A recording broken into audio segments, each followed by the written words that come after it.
করে যেই জন সেই জন সেবিচ্ছে ঈশ্বর। স্বামী বিবেকানন্দের সেই বাণীকে বড়দিনের রোদ ঝলমলে সকালে সার্থক প্রমাণ করল সংবেদন সংগঠন। গোটা শহর যখন আলোর উৎসবে মাতোয়ারা, তখন সংবেদন পৌঁছে গিয়েছিল সেই সব মানুষের কাছে যাদের ঘরে উঁকি দেয় না উৎসবের আলো, যাদের জন্য উপহার আনে না সান্টাও।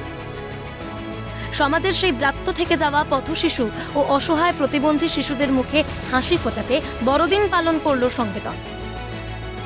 সংগঠনের পক্ষ থেকে প্রায় ৩০০ জন পথশিশু ও বিশেষভাবে সক্ষম শিশুদের হাতে সান্টা সেজে উপহার তুলে দিলেন প্রায় ১০০ জন প্রবীণ নাগরিক।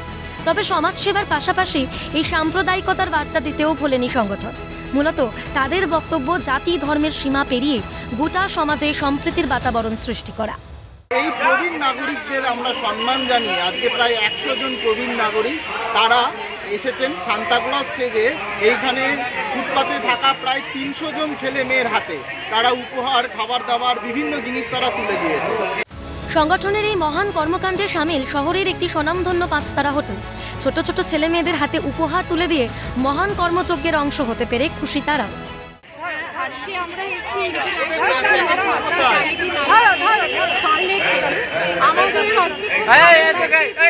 আজকে বাচ্চা যারা গরিব বাচ্চাদের আমরা হাতে তুলে দিচ্ছি। এই সমাজের প্রদীপের নিচেই আছে অন্ধকার। একদল বড়দিনের খুশিতে গা ভাসায় আর অন্য দল দিন কাটায় সুদিনের আশায়।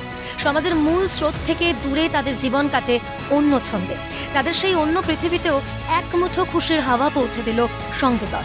তারা আবারও মনে করিয়ে দিল সেবাই পরম ধর্ম, সেখানে স্থান নেই তুচ্ছ জাত পাত ধর্ম বর্ণের।